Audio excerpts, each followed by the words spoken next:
2021년 9월 첫 번째 주일 가정 예배를 우리 하나님 앞에 드립니다. 하나님의 말씀은 마태복음 22장 37절에서 40절까지의 말씀 함께 봉독합니다.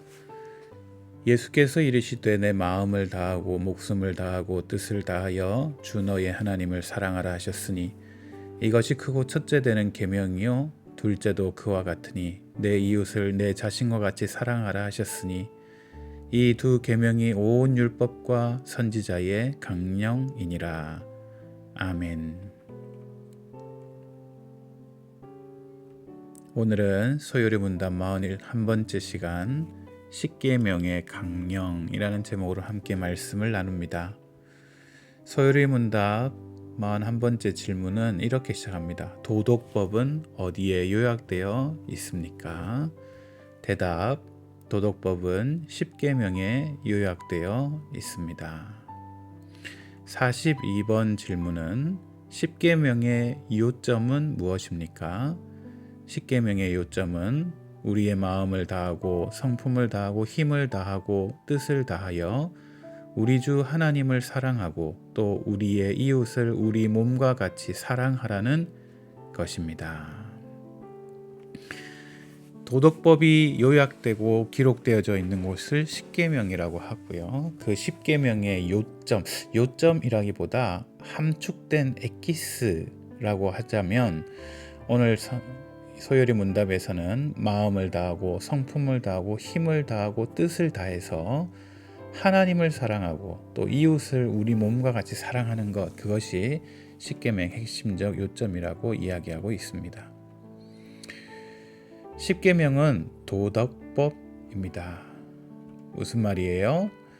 시민법이나 의식법과 달리 시대가 달라져도 변함이 없다는 거예요. 국가를 이루는데 그 국가의 구성원으로서 지켜야 되는 시민법이나 의식법, 하나님 앞에 제사를 어떻게 드리느냐, 하나님 앞에 어떻게 나아가느냐의 법은, 사실 의식법은 지금 신약시대에 모두 폐해졌고요. 시민법도 시대와 상황에 따라서 그 법이 달라질 수밖에 없습니다. 물론 시민법의 법 정신은 달라지지 않습니다. 그러나 도덕법은 하나님께서 그 백성과 사람들의 마음속에 심어 놓으신 변하지 않는 규칙, 법칙이라고 볼 수 있죠. 그리고 그 도덕법의 핵심이 바로 십계명이라는 거예요. 구약에 나오는 율법, 즉 모세오경에 기록되어 있는 모든 율법에 하나님의 도덕법이 산재되어져 있습니다.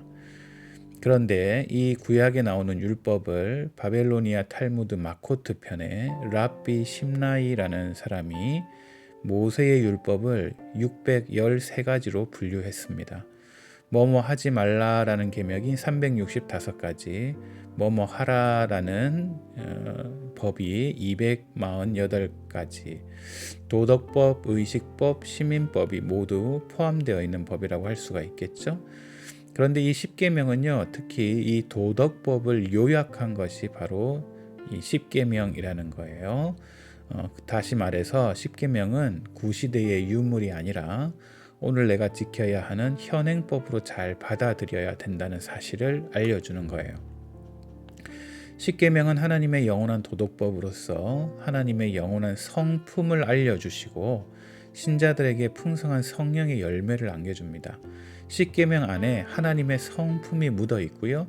그 십계명을 지키며 그 말씀을 묵상하는 사람들이 그들의 심령에 하나님의 성품이 오게 되고 그리고 풍성한 성령의 열매를 맺게 된다는 사실이에요. 자, 그렇다면 이 십계명을 요약하자면 1계명부터 10계명까지 있는데, 첫째 1계명부터 4계명은 하나님을 사랑한다면 하나님을 어떻게 사랑하는 게 맞느냐라고 이야기하는 것이 1계명부터 4계명까지고요. 또 그와 똑같이 사람을 사랑하는 것은 5계명부터 10계명까지 어떻게 하는 것이 사람을 사랑하는 것인지를 알려주시는 계명이 10계명이라고 할 수가 있겠어요. 그래서 예수님께서 이 율법의 요약, 613가지나 되는 율법의 요약이 10계명이라면 또 이 10계명을 요약하자면 예수님께서 마음과 목숨과 뜻을 다하여 하나님을 사랑하는 것, 또한 둘째도 그와 같은데 내 이웃을 내 자신과 같이 사랑하는 것이라고 말씀하셨어요. 둘째도 그와 같다라는 말을 사용된 헬라어 단어의 의미를 보자면 하나님 사랑하고 두 번째 이웃을 사랑해라 라는 말이 아니라 하나님을 사랑하는 것과 똑같이 중요한 계명이 바로 이웃을 사랑하는 것이다 라고 이야기하고 있어요. 그리고 이 모든 것이 선지자의 강령이다 라는 것은 무슨 말이냐? 다른 모든 계명이 이 두 계명 밑에 달려있다 라고 말하는 거예요. 이 두 계명, 하나님을 사랑하는 것, 이웃을 사랑하는 것이 이 다른 계명들은 이 두 계명을 실현하기 위해 존재하는 것이다 라는 의미로 이 율법이 선지자의 강령이다 라고 말하고 있습니다. 십계명의 위치를 한번 볼까요? 하나님께서 무엇을 요구하시는 걸까요? 나타내신 하나님의 뜻에 순종하는 것이죠. 무엇이 순종의 규칙입니까? 즉 도덕법, 하나님께서 변하지 않고 말씀하시는 이 도덕법이 우리의 순종의 규칙이에요. 그렇다면 도덕법이란 무엇일까요? 인류를 향한 하나님의 뜻을 선언하는 것, 그게 바로 도덕법이고요. 그 도덕법이 요약되어 있는 것이 십계명이라고 할 수가 있겠어요. 한 번 더 말씀드리자면 십계명의 요점은 주 우리 하나님을 사랑하는 것, 또 이웃 사랑하기를 자기 몸과 같이 하는 것이 십계명의 핵심 요점이에요. 십계명의 구조를 보자면 오른편에 십계명 들어가기 전에 서문에 대하여 하나님은 어떤 분이는지, 또 이 십계명을 받는 자들은 또 어떤 사람들인지 말씀하시고 규명하고 있는 서문 부분이 있고요. 두 번째 계명 그 자체가 있어요.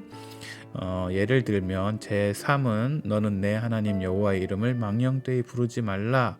여기가 계명 그 자체죠. 그런데 세 번째, 그들의 몇몇에 부과된 각각의 이유들, 계명을 더 강화하기 위해서 부연하여 설명된 부분이 있는데, 예를 들어 제3계명의 뒷부분, 여호와는 그의 이름을 망령되게 부르는 자를 죄 없다 하지 아니하리라, 이렇게 본래 계명에 대해 부과하고 있는 부분들이 2계명, 3계명, 4계명, 5계명, 그리고 10계명 이렇게 부과된 설명이 따르고 있습니다. 그렇다면 10계명을 바르게 이해하기 위해 우리가 꼭 알아야 될 것은 뭐가 있을까요? 첫째, 10계명은요, 대단한 수준의 높은 규칙이라는 사실을 아셔야 돼요. 그냥 하나님께서 아무렇게나 시시하게 우리에게 몇 가지 규칙을 주신 것이 아니고요. 세상의 윤리와 규범, 인간의 편의와 법규의 수준을 뛰어넘어서 하나님의 영원한 도덕법을 기록한 것이 바로 이 십계명이다라는 사실을 여러분 아셔야 돼요. 자, 무한한 하나님이 유한한 인간에게 전달하시기 위해 압축하여 전달된 것이 이 십계명이라고 할 수가 있어요. 그러니 그 십계명은 단순한 그 단어의 조합뿐 아니라 그 단어 뒤에 또 그 단어의 깊이 아래 숨어 있는 하나님의 마음을 알 수 있는 중요한 통로가 십계명이 될 수 있다라고 이해하셔야 돼요. 십계명은 바로 이해하기 위해서 어떤 법칙을 준수해야 되는가? 이건 대요리문답 99번의 질문이기도 해요. 십계명을 바르게 이해하는 게 중요한데 대요리문답 99번에서는 이 십계명을 이해할 때 8가지 법칙에 대해 이야기하는데, 첫째, 율법은 온전한 것으로 누구나 전인격적으로 그 의를 충분히 따르고 영원토록 온전히 순종하여 모든 의무를 철두철미하게 끝까지 완수하여야 하며 무슨 죄를 막론하고 극히 적은 죄라도 금해야 한다. 여러분, 이게 무슨 말일까요?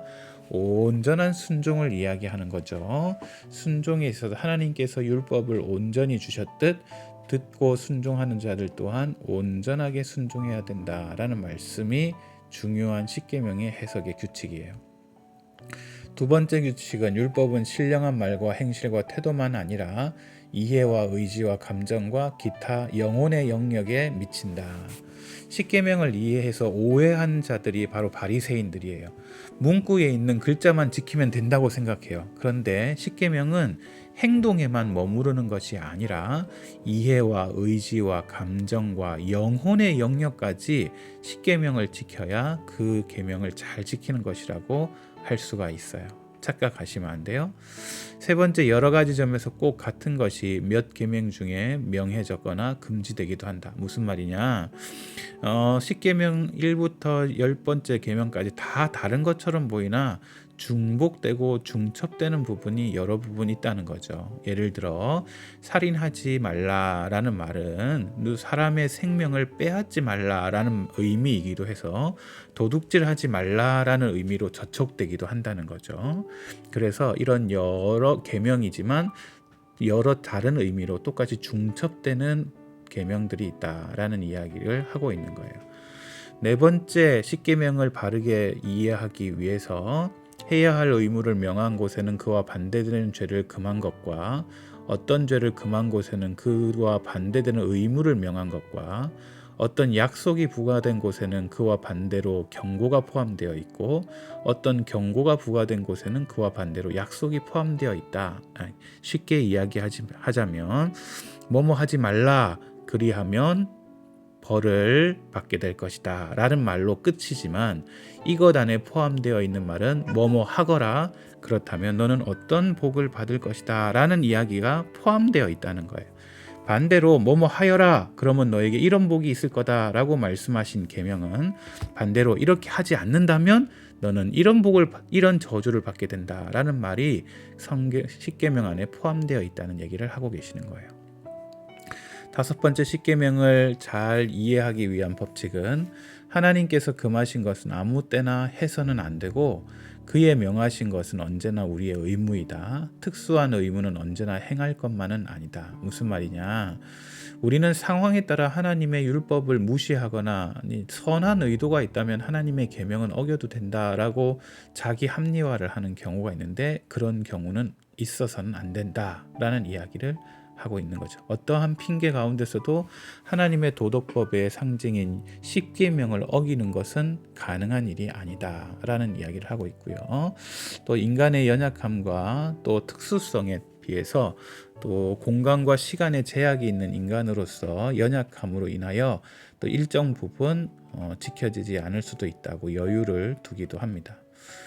여섯 번째, 한 가지 죄 또는 의무 밑에 같은 종류로 전부 금했거나 명령했는데 이들의 모든 원인, 방편, 기회와 모양과 이에 이르는 도전도 모두 포함되어 있다. 무슨 말이냐? 아까 말씀드렸듯이 바리새인들이 오해하여 행동만 생각하고 마음의 태도는 잘못 어겼듯이 십계명을 이해할 때는 그 한 가지 행동을 하기 위한 마음의 상태, 원인, 방편, 기회, 모양 모든 도전까지도 십계명에 저촉된다라는 이야기를 하고 있는 거예요. 그게 여섯 번째 법칙이고요. 일곱 번째, 우리들에게 금했거나 명령된 일이라면 다른 사람들의 지위와 의무에 따라서 그들도 이를 피하거나 행하도록 도와줄 의무가 우리에게 있다. 여덟 번째는 다른 사람들에게 명령된 것도 우리의 지위와 사명에 따라 그들을 도와야 할 의무가 있고 그들에게 금한 일에도 저희와 동참하지 않도록 조심할 의무가 있다. 일곱, 여덟 번째 법칙은 다시 말하자면 하나님의 말씀을 내가 지키는 것과 마찬가지로 이웃이 그렇게 지키도록 도와줘야 할 의무가 우리에게 있음을, 즉 내가 당하기 싫은 일은 나도 하면 안 되는 것이고 남이 당하는 것을 참는 것은 내가 당하는 것을 참는 것과 마찬가지다라는 이야기를 십계명에서 하고 있는 거죠. 나와 다른 사람을 구분하지 말고 하나님의 계명을 지키는데 앞장서야 된다라는 법칙이 7번, 8번 법칙이라고 할 수가 있겠어요. 어떻게 이 십계명을 실천을 할 수 있을까요? 하나님께서 도덕법으로 주신 이 십계명은 성도들이 지켜야 할 영원한 법칙이에요. 십계명은 십자가의 사랑을 증언하고 있어요. 자, 예를 들어 하나님을 향한 수직적 사랑이 십자가를 위에서 아래로 가로지르는 수직적 사랑을 표현하는 것이라면 또 십자가 좌우를 관통하는 나무가 이웃을 향하는 수평적 사랑의 표현이라고 볼 수가 있다는 거죠. 그러므로 이 십자가는 십계명을 나타내는데 하나님을 향한 주식적 사랑은 1계명부터 4계명까지, 이웃을 향하는 수평적 사랑은 5계명부터 10계명까지가 표현되어 있다 말하고 있습니다. 어떤 사람은 십자가 무용론에 대해 이야기합니다. 계명의 굴레에서 벗어나고자 하는 자유로운 현대인들에게 쉽게 다가갈 수 있는 주장이죠. 무슨 그렇게 계명이 필요하냐, 뭐 이렇게 사람들에게 자유롭지 못하게 굴레를 씌우냐라고 하는 사람에게는 십자가가 필요 없다라고 말할지 모르겠어요. 그런데 그 자유는요, 참된 진리이신 예수 그리스도만이 인생을 진정으로 자유롭게 하는 거예요. 그 자유를 넘어설 때 그것은 방종이라고 하죠. 예를 들어 열차는 선로라는 철길이라는 그 테두리 안에, 굴레 안에 있을 때 마음껏 달릴 수 있어요. 그런데 열차가 그 철로 바깥에서 자유를 누리겠다고 벗어난다면 그건 사람을 죽이는 일이고 환경을 파괴하는 일이 되는 거죠. 그건 열차의 자유가 아니라 그건 방종이 되는 거죠. 인간도 마찬가지예요. 하나님이 만들어 놓으신 도덕법이라는 테두리 안에서 살아갈 때 진정한 자유를 누릴 수 있지, 그 바깥으로 나가면 그것은 방종이 되고 나의 자유를 위하여 사람을 죽이거나 자연을 파괴하는 일들이 되어진다라는 사실을 기억하셔야 돼요. 그러므로 십계명은 하나님의 사랑과 이웃을 향한 사랑이 완성된 십자가로 나아가는 온전한 길을 제시하고 있고요. 진리 가운데 가장 핵심되는 진리라고 할 수가 있습니다. 여러분, 십계명은 옛날 고리타분한 출애굽 당시 이스라엘 백성들을 위한 것이 아니라 오늘 나에게 꼭 필요한 하나님의 마음과 생각임을 깨닫고 그 십계명을 다시 한번 묵상하고 또 배우는 믿음의 시간 있으시기를 바랍니다. 9월 첫 번째 주 가정예배 이것으로 마칩니다. 우리 하나님의 평화가 사랑하는 성도님들과 함께 하시기를 주님의 이름으로 축복합니다.